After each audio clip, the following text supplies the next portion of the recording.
Maganda, maganda, maganda. Maganda po tayong lahat ngayong gabi. Amen po ba? Okay po.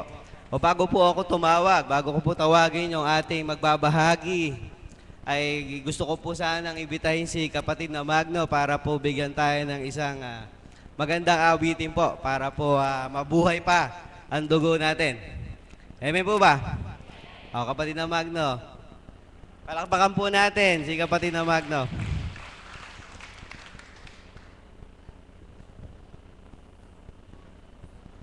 Salamat po. Ako po ay bumabati ng magandang umaga sa gabing ito. Ako po ay tinawagang muli upang ako po ay mag-alay ng awit sa ating banal na espiritu at sa katawan po ng ating mahal na Apo. Sa inyo mga alagad, pasyente, mga choir, at sa ating mga kapatid na 1, 2, 3, Kap! Salamat po, salamat.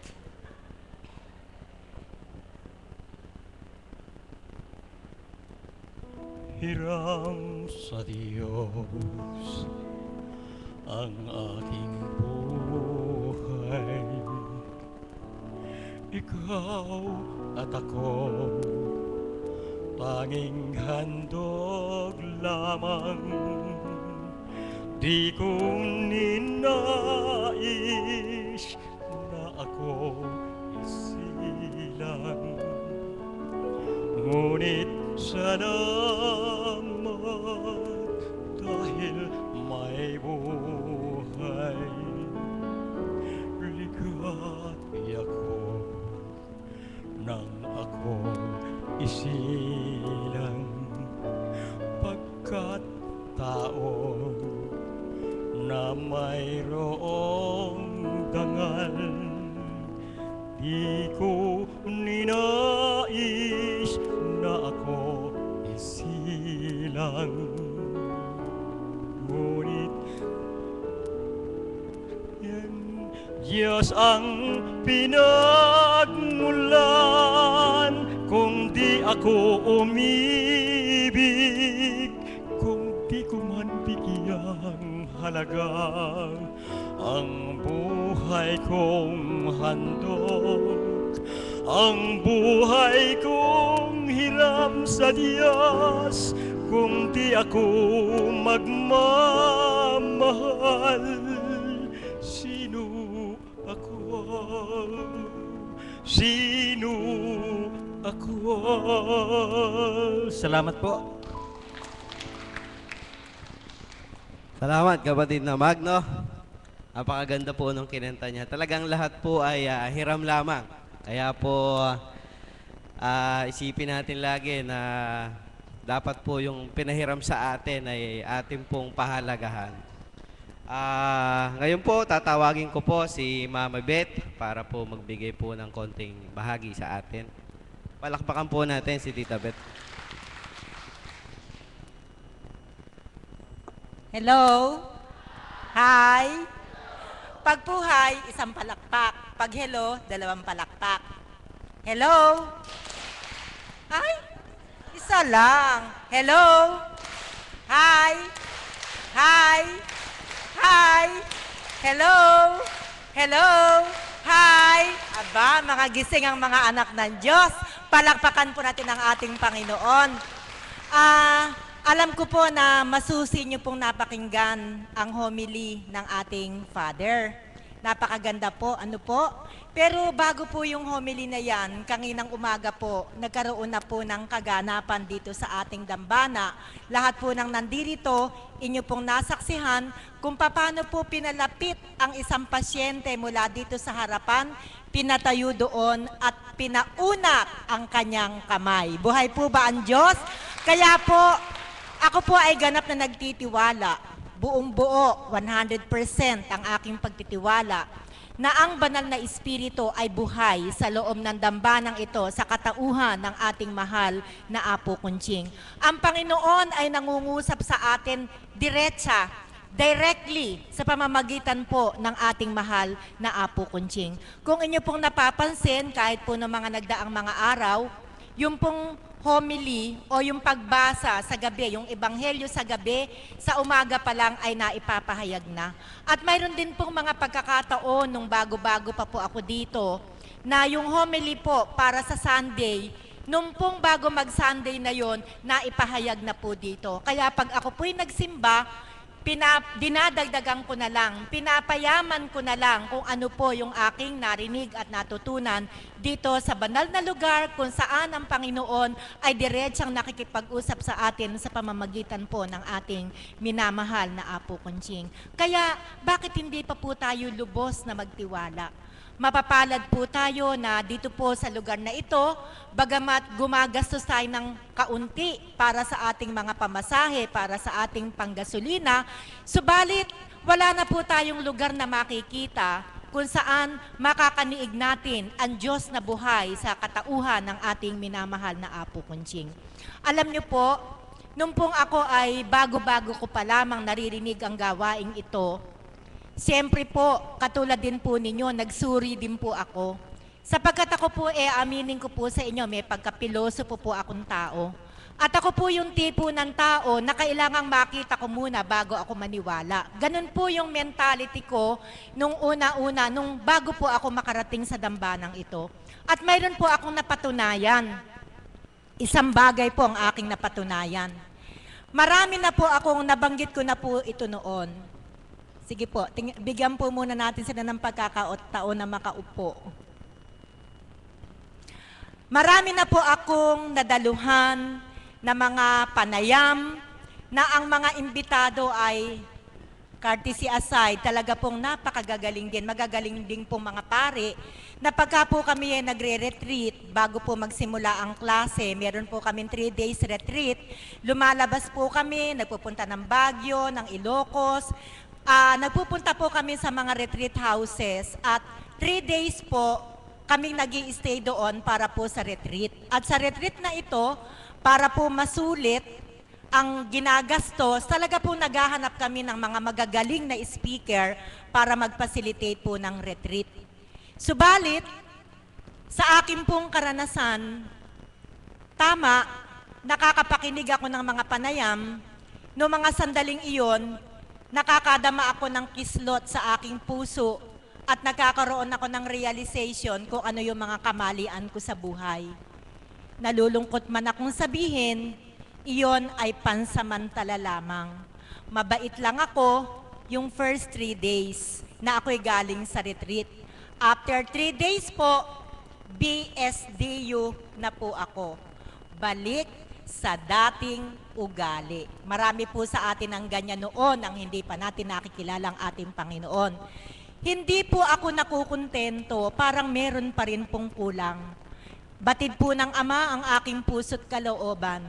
Kaya mapalad po ako na naakay ako sa banal na lugar na ito, na natagpuan ko po yung best speaker na nakatagpo ko dito sa mundo na ating ginagalawan, at iyan po ay walang iba kundi ang ating mahal na Apo Kunching. Palakpakan po natin ang ating Panginoon. Napakagaling po talaga ng ating mahal na Apo Kunching sapagkat batid po natin na ang kanyang ipinapahayag ay nagmumula sa ating Panginoon.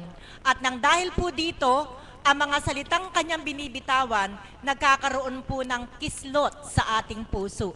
At ang pusong ito, kapag kumislot, nagkakaroon po, nakakadama po tayo ng mga bagay na mahirap ipaliwanag. Amen po ba yon? Iyon po ay naranasan ko. Nagtataka po ako kung bakit ako bumait. Bumait na nga po ba ako? Opo, may pruweba po ako dyan na bumait na ako. Kasi po, yung pong mga parents ng St. Mary's na nakakarating dito ang sabi po nila bakit nakarating yung bruha na yan dito? Yun po yung kanilang estudyante ko yata. Ito kaya natatawa siya. Siya po ang magpapatotoo kung gaano po ako talaga kalupit nung mga panahon na yon. Pagka pumasok ang estudyante na hindi nakakomplete uniforme, walang ID, mahaba ang buhok, sigurado po, doon sila pupulutin sa opisina ko. Kaya ang tawag po nila sa akin ay bruha. Kaya nagtaka po sila nang ako ay makita nila dito, nagtatanong sila kung bakit ako nakarating dito. Subalit lang dahil sa ginawa sa akin ng Panginoon, sa pamamagitan po ng pakikinig ng mga salita ng banal na Espiritu sa katauhan ng ating mahal na Apo Kunching, nawala po yung aking pagkabruha. Noon po kasi talaga yung mukha ko, although alam ko ngayon, meron pa ding bahagya. Kasi pag kami nagpapahayag dito natatandaan ko may isang nagpahayag na akala ko si Tita Bet napakasungit. Akala ko si Tita Bet ay napakatapang. Hindi pala at si Tita Bet pala ay napakabait. Ngayon yun. Noon, hindi ako ganon. Yan po'y naririnig ko kahit po sa aming mga vigil, lumalabas po doon sa mga kasama ko doon sa kawan na meron pong nagpahayag. Kuminsan po napapahiya ako, parang gusto ko pong takpan yung mukha ko, pero wala po akong magagawa. Yun po yung kumbaga matigas na personalidad ko na tumigas sa mukha ko. Salamat po sa Ama. Yung matigas na mukhang ito, pinalambot niya. Amen po ba? Palakpakan po natin ang ating Panginoon. Matigas po ba yung mukha ko? Mukha pa po ba akong tigre? Mukha pa po ba akong bruha? Medyo. Yung iba dyan sabi, medyo. Subalit, sadyang napakadakila po ng ating Panginoon. Isang araw po, napagawi po ako sa lugar ng St. Mary's. Hinahabol po ako ng mga dating nakakilala sa akin. Ma'am Chico, sabi niya ganun, lumingon po ako, Ma'am, nabago po yung mukha ninyo. Hindi na po kayo kamukha nun dati. Palakpakan po natin ang ating Panginoon. Wala pong taong nakapagpabago sa akin. In fact, ang asawa ko, hindi ako kayang pagbaguhin. Totoo po yan. Kung gaano po siya katapang, masigit po yung tapang ko sa kanya. Sabi ko nga po noon, hindi po siya nakakaisa sa akin. Pag nagalit siya, sigurado, re-rest back ako. Kaya sabi ko nga po, kung 45 yung hawak niya, Armalite naman yung ibubuga ko sa kanya. Ganon po ako sa dati kong buhay. Kaya laking pasalamat ko po sa Panginoon nang ako'y inakay niya sa banal na lugar na ito. Napakarami na pong nabago. Marami na pong binago ang Ama sa aking pagkatao. Batid ko po ang banal na Espiritu sa katauhan ng ating mahal na Apo Kunching sa pamamagitan ng kanyang mga salita ang nagpabago sa akin. Kaya mga kapatid, kung may nangyari sa akin, sigurado may mangyayari din sa inyo. At batid ko po, yung mga dati nang nandirito, batid po nila sa sarili nila na meron nang nabago. Sapagkat nakakahiya naman po sa Panginoon, mga kapatid, tuwing may gawain, nandirito tayo. Araw-araw sa umaga, nandirito tayo. Kailangan talaga, huwag mabigo ang Ama sa atin. Dapat merong nababago sa atin. Sapagkat kung wala, isang napakalaking kabiguan ang mararamdaman ng ating Panginoon. Lumbay na lumbay ang ating Panginoon kung sa kabila ng pag-akay niya sa atin, wala pa ring nababago sa atin. Mga kapatid, hindi lamang po yung aura ng mukha ko ang binago ng Panginoon. Hindi lamang po yung aura ng mukha ko. Pangalawa pong binago niya ay ang aking puso. Ang puso pong ito ay dating napakatigas. Hindi marunong magpatawad. Pag meron akong nakagalit, hindi po napapalambot ang puso ko sa maikling panahon. Yung ninang ko po sa binyag, nakakahiyamang sabihin sa inyo, nang dahil lang sa bentahan ng bentilador, hindi po kami nagkaroon ng pagkakaunawaan. Taon ang binilang bago kami nagkabati. Nakakasuklam. Ano po? Ninang, consider na second parent, na tiis, hindi binati sa loob ng 1 taon. Ang kabiyak ng puso ko, pag kami nagkakatampuhan, kung mga 1 linggo lang, hindi ko siya binabati. Napakawalang hiya. Hindi ko siya pinagluluto. Hindi ko siya pinagtitimpla ng kape. Bahala ka kung maliligo ka, maghanap ka ng brief mo, maghanap ka ng gamit mo. Hindi kita pagsisilbihan. And worse than that, pag natulog kami, hindi ako humaharap sa kanya. Lagi ako nakatalikod at nakatalukbong pa. Kahit na mainit, nagtitiis ako para maipadama ko lamang sa kanya ang ngit-ngit ng damdamin ko. Maraming natatawa kasi marami rin ganun nun dati, hindi ba? Palagay ko hindi ako nag-iisa. Palagay ko marami akong katribo sa dati kong buhay na ganun din ang gawa. Salamat sa Ama, ako'y binago niya. Ako'y naging isang mapagmahal at maunawaing asawa. Ako'y naging isang mapagmahal na manugang. Dati ang biyanang ko, pag nakatampuhan ko, wala akong pakialam, manigas ka, dumaan man ako, hindi kita babatiin. Nakakahiya sa Panginoon. Talagang mga karumal-dumal na gawa na hindi dapat gawin ng isang tao. Kasuklam-suklam na gawa. Hambing kung nakilala ko ang Panginoon, ihahambing ko, talagang ikaw, Elizabeth, kasuklam-suklam ka. At ang pangatlong binago sa akin ng Panginoon ay ang aking dila. Ang dilang ito, sobra kong pumatay. Talagang hindi mo makakain ang sasabihin ko sa'yo. Hindi man ako makalaban ng derechahan sa'yo, papatayin ka ng dila ko. Ganyan po ako sa dati kong buhay. Salamat sa turo ng Ama na ang puso pa lang ito at ang dilang ito ay ginawang walang buto. Amen po ba? Meron po bang pusong may buto? Kahit gawin nyo niyang bopes, wala kayong makikitang buto sa loob. Ang dilang ito, salamat, ginawa din ng Panginoon na walang buto. Meron po ba kayong dila na nakitang may buto? Gawin ninyong lengwa, wala kayong makikitang dilang may buto. Sadyang ginawa ng Panginoon na walang buto ang dalawang partis ng katawang ito. Homily po ni Father kanina, dapat gamitin natin ang ating dila sa mabuting pamamaraan. At salamat sa Ama, nagkaroon ako ng realization na ang dila pa lang ito ay dapat na malambot. At maipapakita natin ang kalambutan ng ating dila sa pamamagitan ng pagbibigay ng mga salitang magdudulot ng kalambutan sa puso ng ating kapwa.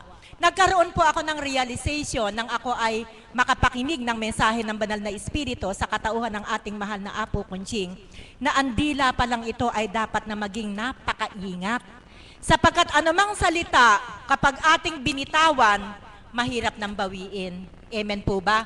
Kapag ito'y nakasakit ng iyong kapwa, hindi kararakay masasabi mo, babawiin mo yung salitang sinabi mo. Hambing daw po ito sa dura, nabanggit ko na po ito noon. Ang salita daw pong ating binibitawan ay hambing sa dura, na kapag ating naidura na sa lupa, hindi mo na maaaring bawiin pa. Kaya't ang dilang ito, dapat na maging maingat sa pagbibitaw ng mga salita.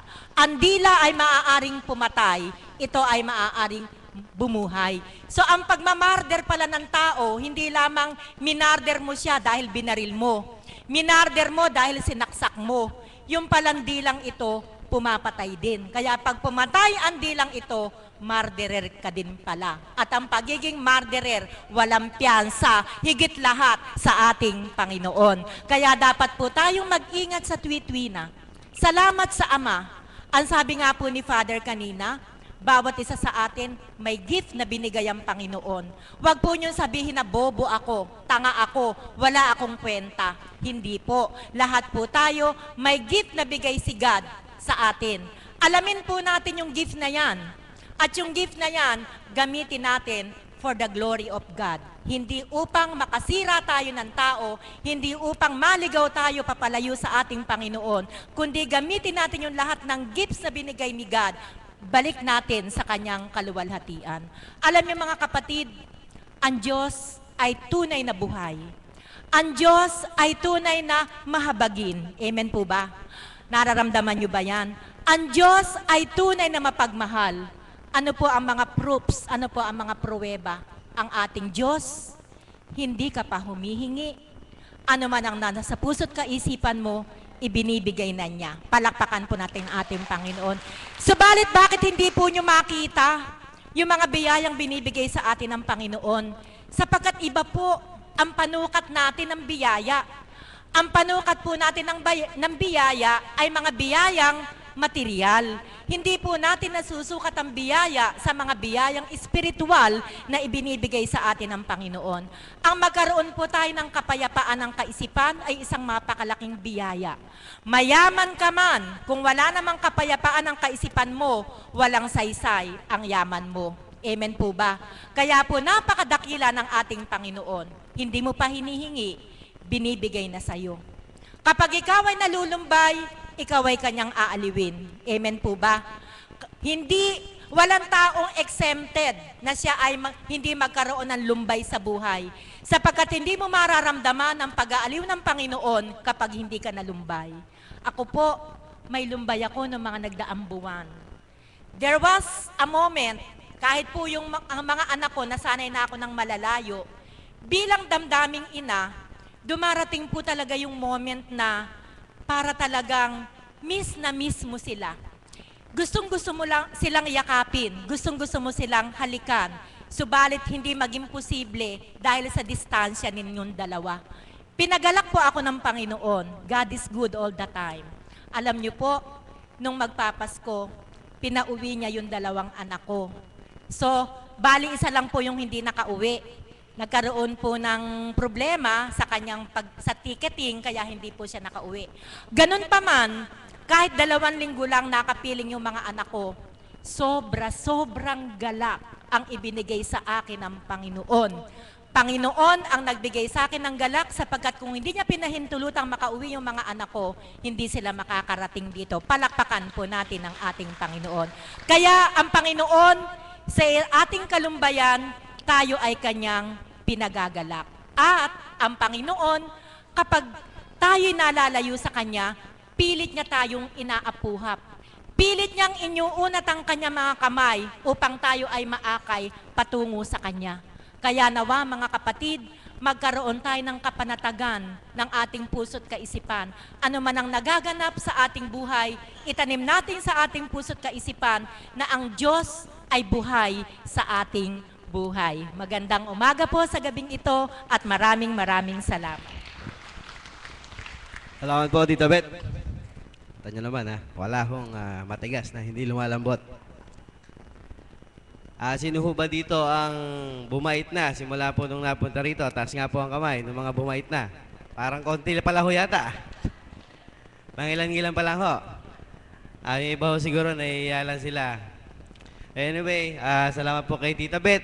At nawa po ay lahat po ay bumait. Katulad po niya, bumait. So, sana tayong lahat po ay maniwala tayo na may mababago sa atin sa pagpunta rito. Ang lahat po ay inaanyahan tumayo at awitin po natin ang panalangin itinuro.